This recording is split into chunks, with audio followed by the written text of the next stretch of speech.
Et là, il faut qu'on soit très clair. Ce sujet-là concerne tout le monde, mais surtout, toute personne, quand Dieu te donne le pouvoir d'être un seigneur sur la terre, d'être aux commandes d'un pays, ton comportement, là, il faut vérifier. C'est très important. On va vous parler de la loi numéro 10, d'un livre que j'ai recommandé à beaucoup, les 48 lois du pouvoir. Fuyez la contagion de la malchance et du malheur. Partout où tu rencontres des gens, eux sont malheureux là. Si tu es malin là, il faut quitter. Partout où tu t'en vas, et puis les gens là, eux se complaisent dans leur malheur. Et puis ils font la comparaison dans la médiocrité. Si tu es malin, il faut quitter. On peut mourir du malheur d'autrui. Ce qu'il faut retenir là, c'est que le malheur d'autrui, le malheur de quelqu'un d'autre là, à force de vouloir le sauver là, c'est comme quelqu'un qui est en train de se noyer. Toi, tu veux le sauver là. À force de vouloir sauver quelqu'un qui est déjà dans un malheur là, toi-même là, le malheur même finit par te tuer avec la personne. Les états d'âme sont contagieux. Et quel est le plus grand malheur d'un homme? Le plus grand malheur d'un homme, c'est ta manière de penser. Ton état d'âme. Ah non, vous savez, nous on est là, on ne peut plus rien faire. Qu'est-ce que nous on peut faire? Dieu nous a mis derrière. Si tu rentres dans un groupe comme ça, là, même si tu étais devant, là, tu vas venir derrière de derrière. Nous-mêmes, là, quand Dieu, nous on est pauvres, c'est Dieu même qui a voulu ça. Tu ne seras jamais riche. Parce que tu maudis ton subconscient. Et quand tu maudis ton subconscient, il n'y a rien de mystique là-dedans. C'est très pratique. Tu te démotives toi-même. Quand tu te démotives là, ton corps aussi s'adapte à ton état mental. Donc le premier tombeau d'un homme là, c'est ta manière de penser. Si tu penses toujours négatif, tu seras un être négatif. Mais malheur à celui qui va s'ajouter à toi. Ton état mental néfaste là, ton poison que tu as dans la tête là, quelqu'un qui est bien, et puis lui dit, je vais m'approcher de lui là. Ce qui est toujours mauvais là, c'est toujours facile. Celui qui pense négativement là, il va te contaminer. Donc les états d'âme sont contagieux. Si quelqu'un est heureux que tu es toujours avec lui, tu seras un homme heureux. Mais si toi tu es un homme heureux, tu vas t'associer à des gens malheureux, tu deviens malheureux. Parce que c'est contagieux. En voulant aider celui qui se noie, vous courez seulement à votre perte. Quand quelqu'un s'est mis lui-même dans son propre pain, là, et puis il est en train de se croquer, ou mais la vie est en train de le croquer, là, il faut le laisser comme ça. Il y a un dicton qui dit, c'est Dieu qui connaît les intentions de l'infirme, là, et puis il est comme ça. Mais si toi, tu décides de défier Dieu pour dire, moi, je vais arranger son pied, là, quand tu vas finir d'arranger son pied, là, il va aller toi-même tuer ta maman. Et quand tu vas lui dire, mais c'est toi qui m'as fait marcher. Sinon, quand je ne marchais pas, là, je n'allais pas faire. Donc, quand quelqu'un a un état mental négatif, là, toi qui vas l'aider, là, c'est toi qui seras son premier client. Tu cours à ta perte. Les malchanceux attirent l'adversité sur eux-mêmes et aussi sur vous. Préférez donc la compagnie de ceux à qui tout réussit. Parce que ça n'a rien de mystique. On dit qui s'assemble se ressemble. Tu te mets avec les malheureux, tu seras malchanceux. Ils ne feront qu'attirer sur toi des mauvaises situations. Mais si tu t'associes avec des gens qui réussissent, forcément, même si tu ne brilles pas, tu seras dans une disposition mentale qui va t'amener à être parmi les champions.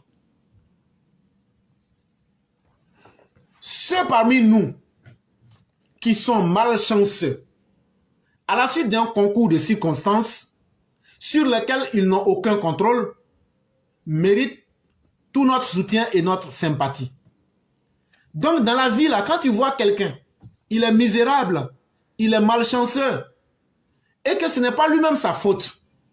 Quelqu'un peut naître infirme, quelqu'un peut naître de parents très pauvres, quelqu'un peut naître, il n'a pas une forte capacité, la vie même ne lui a pas souri. Ces gens-là méritent qu'on leur apporte notre compassion et notre sympathie. Parce que c'est la nature même qui a voulu. Quand quelqu'un naît, qu'il n'a pas forcément les deux yeux, vous voyez que quel que soit son niveau d'intelligence, il ne pourra lire qu'en braille. C'est ce que les aveugles prennent pour lire. Il ne sera pas quelqu'un, il ne sera pas comme quelqu'un qui a la chance de voir les couleurs, quel que soit ce que vous ferez. Pour ces personnes-là, on peut avoir de la sympathie. Il n'y a pas de problème. On peut leur accorder notre soutien. Il n'y a pas de problème. Mais ce n'est pas d'eux que nous parlons. Ici, les personnes dont nous parlons ici, il y a les autres.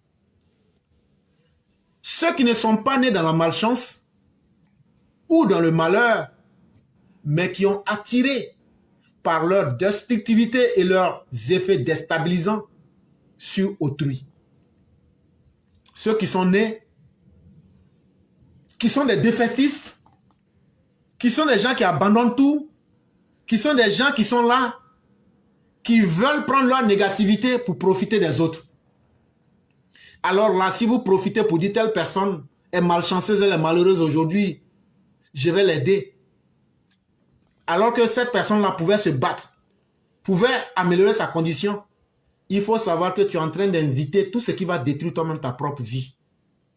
Et tout ce qui va déstabiliser aussi, toi qui veux l'aider là, tout ce qui va te déstabiliser, c'est ce que tu as invité dans ta vie. Ce serait bien si nous pouvions les aider à se relever, à changer leur schéma de pensée. Mais le plus souvent, ce sont eux qui finissent par nous infiltrer et nous transformer. Il dit, il n'y a rien de mal à aider quelqu'un. C'est toujours bon d'avoir de l'empathie. De dire que même si quelqu'un est mauvais, on va l'aider. Mais qu'est-ce qui se passe en général dans le schéma psychologique? Quelqu'un qui s'est déjà investi l'esprit avec la négativité. Quelqu'un qui s'est déjà mis dans une posture. C'est fini pour moi. En tout cas, pour les autres, c'est coupé au poignet, mais pour moi, ça sera à la manche. Ces gens de personnes-là, quand tu t'associes avec eux, au départ, tu penses que c'est toi qui es en train de les aider pour changer leurs conditions. Très bien. Mais ce que tu oublies là, c'est que leur malchance et leur mauvaise posture finit par te convaincre.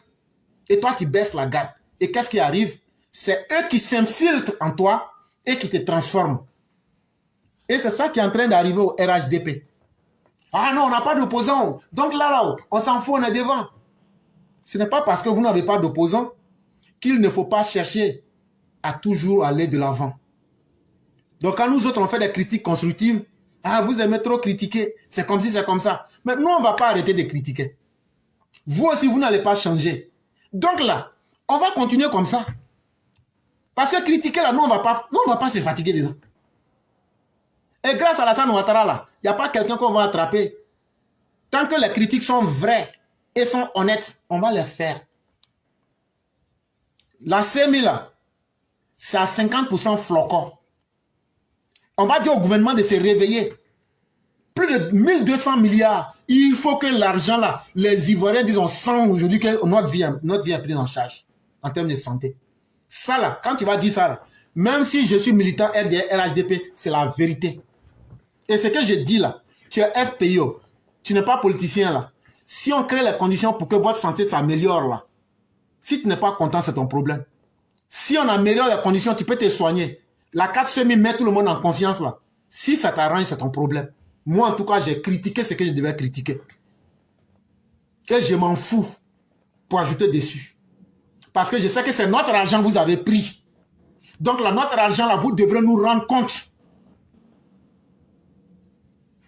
Donc si toi, tu veux aider quelqu'un qui est malheureux, volontairement malheureux, alors là, bienvenue les dégâts.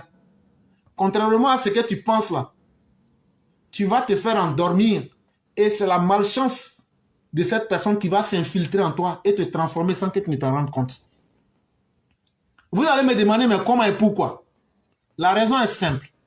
Les êtres humains sont extrêmement sensibles aux humeurs, aux émotions et même aux manières de penser de ceux qui le côtoient. C'est très simple. En fait, l'être humain est un être d'émotion. Si tu es toujours avec les gens heureux, même le jour qu'il n'y a rien, tu seras heureux.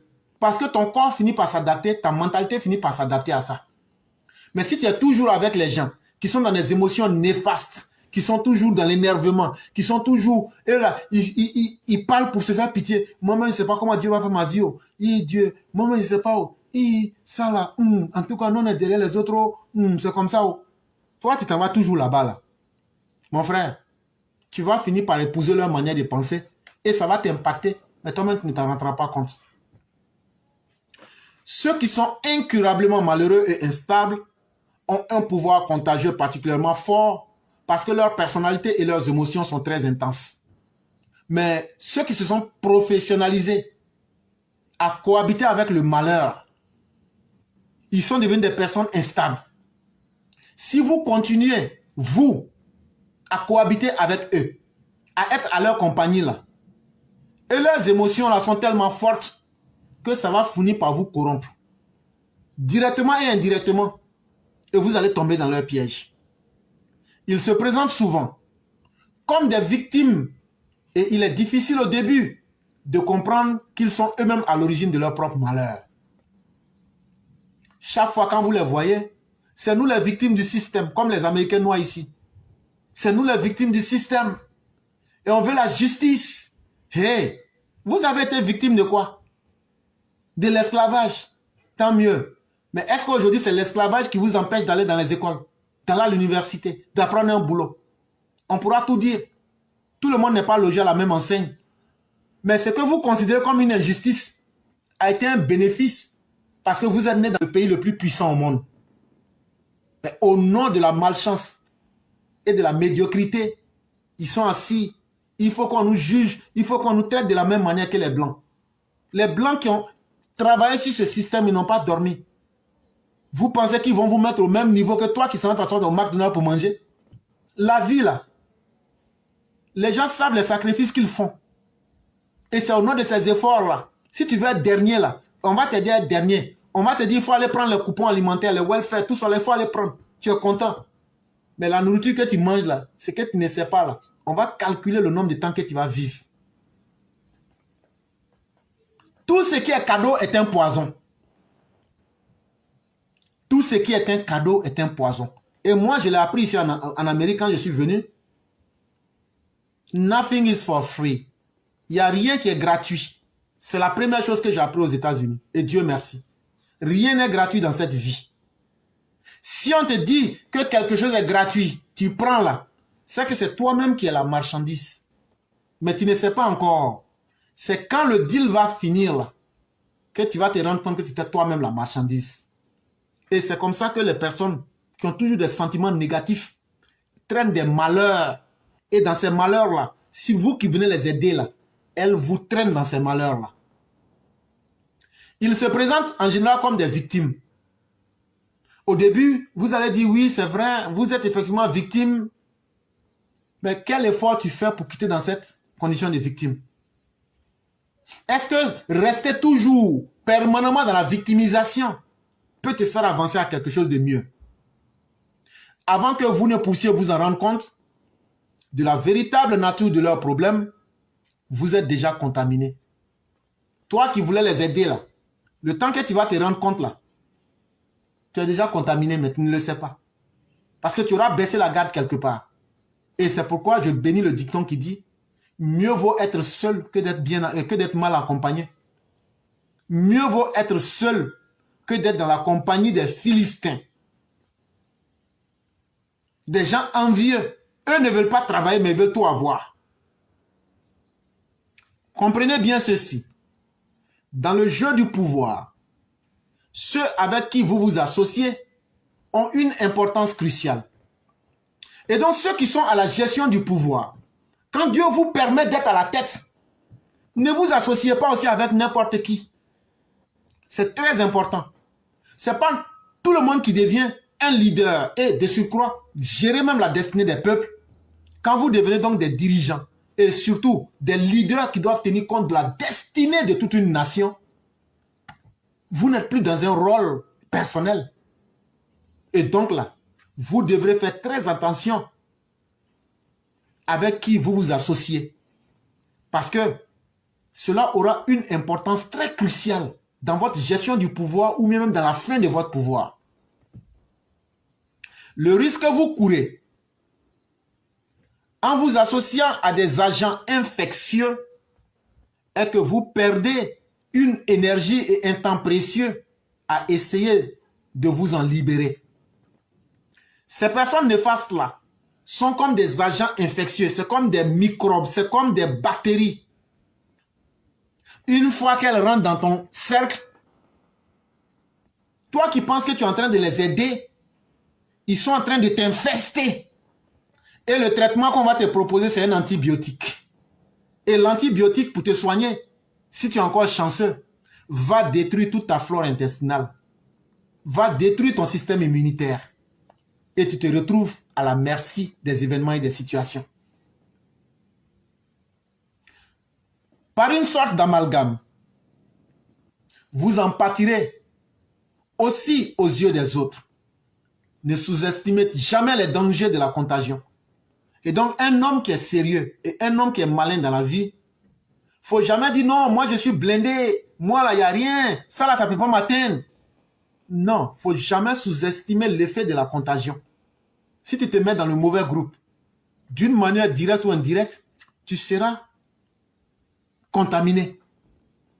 Il y a plusieurs sortes d'agents infectieux dont il faut se méfier. Mais l'un des plus insidieux est l'insatisfait chronique. Il dit donc si nous revenons dans la vie générale, il dit dans la vie là, les gens néfastes, les gens toxiques, il y en a plusieurs types. Ça peut exister dans le mariage, ça peut exister au travail, ça peut exister même dans la vie de tous les jours. Il dit, il va vous prendre quelques exemples. Il dit, la meilleure stratégie là, quand tu vois quelqu'un qui souffre, même si tu veux l'aider là, il faut l'aider à distance. Et puis tu laisses tomber.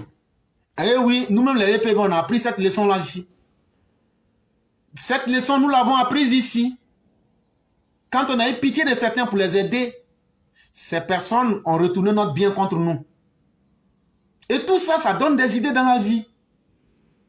Ah non, mais les hommes changent, mais les hommes doivent changer parce que les événements sont les meilleurs maîtres. Quand tu vois quelqu'un dans son problème, si tu veux l'aider, là, il faut l'aider et puis tu dis bye bye, ça s'arrête à ça. Mais si tu approches la personne, que la personne rentre dans ta vie, alors là, ce que tu n'avais pas voulu, là, tu seras, la contagion va t'atteindre. Et ça, ce sont des belles leçons qu'on apprend dans la vie. Cassius, par exemple, qui conspira contre Jules César, était chroniquement rongé par l'envie. Il ne pouvait tout simplement pas supporter la présence de quelqu'un de plus grand talent que lui. C'est probablement parce que Jules César avait perçu chez lui cette constante aigreur qu'il lui préféra Brutus pour le poste de préteur urbain. Il y avait un monsieur au temps du roi Jules César. Il s'appelait Cassius. Cassius était un individu qui n'était jamais satisfait. Toujours en train de se plaindre. Jules César regarde, il dit, mais tu as des grands talents, tu gagnes déjà ce que tu veux, mais tu es toujours en train de te plaindre. C'était un aigri patenté, un aigri dernier cri.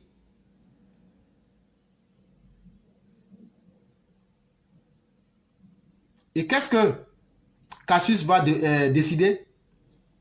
Pardon, Jules César va décider.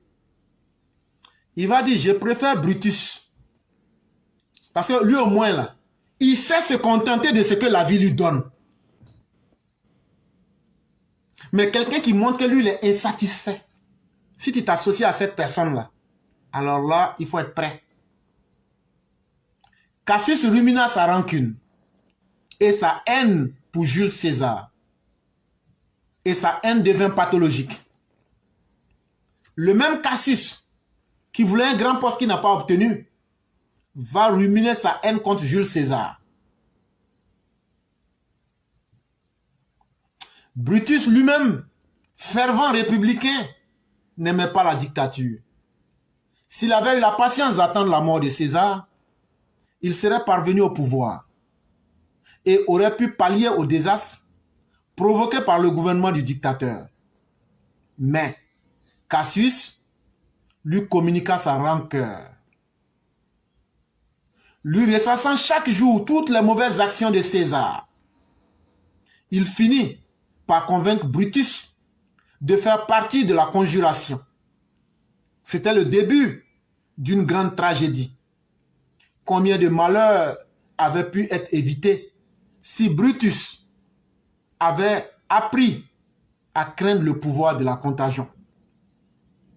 Quand Jules César a nommé Brutus, parce que Cassius pouvait aussi occuper cette place, mais tellement Cassius aimait toujours se plaindre, il dit, celui-là, quand je vais le nommer au poste de prêteur, quelqu'un qui n'est pas satisfait, mais il va voler l'argent. Et ça va, les conséquences, moi, je vais les subir. Je sais que moi, Jules César, je suis un dictateur. Mais je préfère quelqu'un qui sait se contenter de ce qu'il faut. C'est au nom de cette réalité-là que Jules César va prendre Brutus et nommer Brutus au poste de prêteur urbain. Mais Brutus, lui, à son tour, un jour, Cassius vient, il dit, mais, Joe, ton poste là est bon, hein? Voilà, c'est bon. Bon, jusqu'à on va devenir amis. Ils sont devenus amis. Brutus et puis Cassius. Et qu'est-ce qu'il a fait? Cassius, là, toujours quand il rencontre Brutus, il dit, mais tu vois, Jules César, c'est un dictateur. Jules César, il est mauvais. Jules César, c'est quelqu'un qui n'est pas reconnaissant. Tu vas te tuer pour lui. Un jour, là, il va te chasser. Regarde moi-même, Brutus. Qu'est-ce que je n'ai pas fait pour lui ici? Mais voilà aujourd'hui comment il m'a remercié. Sinon, toi, au moins, tu as été chanceux. Hein? Toi, au moins, tu es prêteur urbain. Ça va chez toi. Mais vraiment, moi, en tout cas, je te dis, hein, c'est un dictateur. Il faut te méfier de lui. Parce qu'aujourd'hui, là, c'est bon, mais tu ne sais pas comment demain va être. À force de dire ça, de dire ça, de dire ça, Brutus a été contaminé mentalement. Brutus dit, ce que Cassius dit là, ce que Cassius dit ici, Jules César là, c'est vrai. Puisqu'il a été contaminé, Brutus s'est ajouté à ceux maintenant qui voulaient tuer Jules César. Et ce ne sera qu'une tragédie. Si vous lisez le reste de l'histoire, vous comprenez de quoi il est question. C'est la même chose que Soro Guillaume a voulu faire à Alassane Ouattara. Quand vous appliquez la situation dans un contexte ivoirien, est-ce que Alassane Ouattara n'a pas forcé la constitution quand Soro Guillaume avait moins de 50 ans pour qu'il soit président de l'Assemblée nationale? Ça là, tout le monde sait ça, c'est une vérité. Soro Guillaume là, sans Alassane Ouattara là, c'était un direct à la CPI.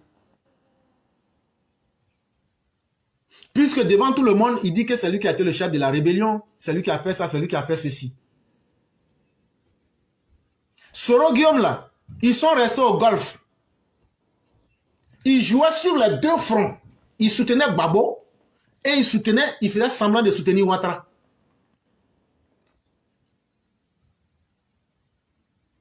Ça s'est passé devant tout le monde. Parce que l'insatisfait chronique, tu ne pourras jamais le satisfaire. Et c'est quelqu'un qui va toujours utiliser ses rancœurs et sa mauvaise foi pour toujours. Le même Soro Guillaume, on a des écoutes de lui disant aux jeunes militants en 2010, ne laissez pas les armes, demandez 12 millions avec 20 millions en plus. C'est comme si c'est comme ça. N'arrêtez pas. Quand le président Ouattara était parti à l'investiture de John Mahama Dramani en 2017, c'est le même Soro Guillaume là. Comme de la manière Cassius a empoisonné Brutus mentalement là. Il a fait ça. C'est le même Soro Guillaume.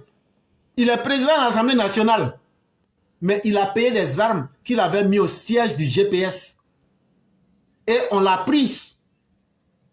Dans une conversation téléphonique, il est en train de dire comment il va frapper le régime, comment il va appuyer sur la télécommande, comment il va faire pour faire changer les films là. Et comment il va dire aux gens de faire ça. Non, ça c'est une petite histoire. Il y a telle personne, on va faire ça. Mais de la même manière que Jules César, Brutus et Cassius, il y a eu une tragédie là. Alassane Ouattara a eu une grande chance. Parce que Soro Guillaume, par son impatience, s'est dévoilé et s'est mis au grand jour. Et donc, aujourd'hui là, il faut dire les choses clairement. Si Soro Guillaume n'était pas un insatisfait chronique, quand Amadou Gon est mort, c'était lui qui allait être à la place d'Ahmed Bakayoko. Oui, Ahmed Bakayoko là, je n'ai pas dit qu'il ne pouvait pas, hein. Mais si Soro Guillaume était là, ça c'est maintenant dans la spéculation, mais je suis sûr que le président Ouattara aurait préféré Soro Guillaume à Ahmed Bakayoko. Dans un premier temps. Et donc, il aurait pris le pouvoir facilement.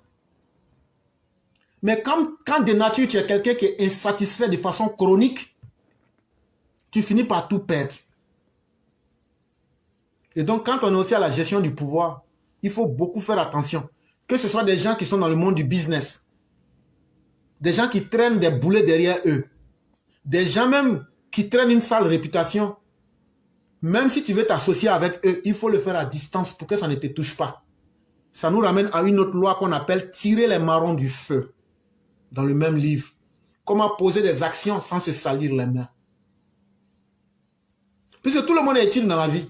Tout le monde est utile dans la vie. Ne me dites pas que les prostituées ne sont pas importantes. Allez dire ça à un célibataire. Même les voleurs sont importants. Parce que ceux qui aiment payer les objets moins chers, là, les voleurs, là, mais ça vous arrange. Et donc, il y a souvent, dans la gestion du pouvoir surtout, on aura besoin de certaines personnes qui ne sont pas des personnes propres. Mais il ne faut pas le faire directement.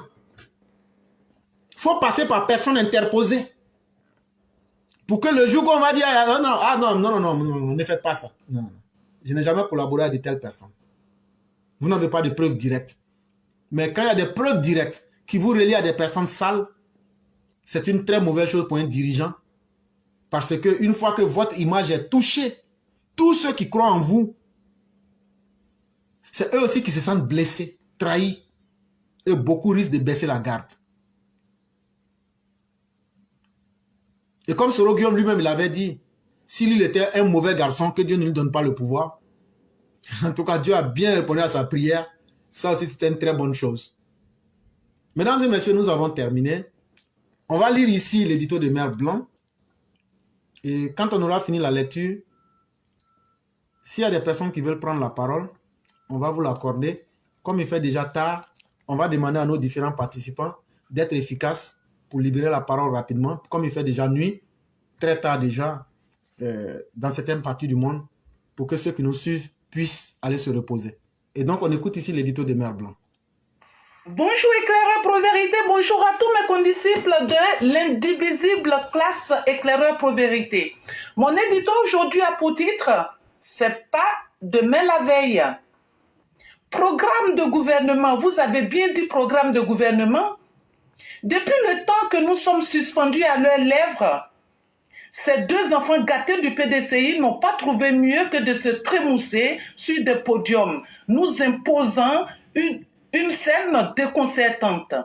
N'est-ce pas là l'occasion pour nous de nous rendre à l'évidence que notre attente de les voir nous impressionner est reportée à la Saint-Glinglin? Eux si jeunes, eux élevés dans le métier, ayant déjà occupé des postes de haute responsabilité politique, se révèlent être tels des novices. Il aurait fallu que pendant que l'un danse, que l'autre brille, mais non, l'un ne répond que si l'autre prend la parole. Pareil pour la danse. Nous n'attendions pas mieux. Cela montre une autre plaie du milieu de la politique ivoirienne. C'est l'attribution des postes à haute responsabilité aux enfants, aux fils et filles d'eux. Et oui, c'est parfois héréditaire. Il faut le dire. Il faut porter un patronyme connu. Nous y sommes habitués. Alors, on va réfléchir sur cet adage qui dit que l'habitude du désespoir est plus terrible que le désespoir lui-même. Mais pour nous, EPV, la vie, ce n'est pas d'attendre que les orages passent. Nous avons appris à danser sous la pluie. Merci et à bientôt. Merci infiniment à Mère Blanc. Merci encore pour cette belle leçon de vie. Et pour qui sait observer et pour qui sait bien comprendre les faits de la vie, on finit par comprendre beaucoup de choses. Et souvent, tu t'assois dans ton coin, tu souris, pas par faiblesse, et tu laisses les choses se faire au bon moment. Mais en Côte d'Ivoire, quand vous remarquez aujourd'hui que ce sont les fils d'eux qui viennent aujourd'hui se moquer de la souffrance des Ivoiriens dans le cas du PDCI, c'est à la fois pitoyable et ça vous amène à vous demander est-ce que les Ivoiriens eux-mêmes ont suffisamment compris le danger qui est en face d'eux? Parce qu'il faut être très prudent. Et il ne faut pas jouer avec vos propres vies. Parce que ce qui se passe là, c'est la réalité de vos vies et de nos vies. Il n'y aura pas de cadeau. Il faut qu'on soit très prudent. Et vraiment, merci encore une fois à Mère Blanc d'avoir fait sortir cette réalité. À ceux qui pourront comprendre et s'adapter, tant mieux. Mais ne vous laissez pas distraire par qui que ce soit. Parce que la vie, c'est un cadeau. C'est pourquoi nous vous parlons du présent. Et donc, ne jouez pas avec votre propre vie en essayant de suivre des gens qui ne peuvent que vous conduire dans les abîmes.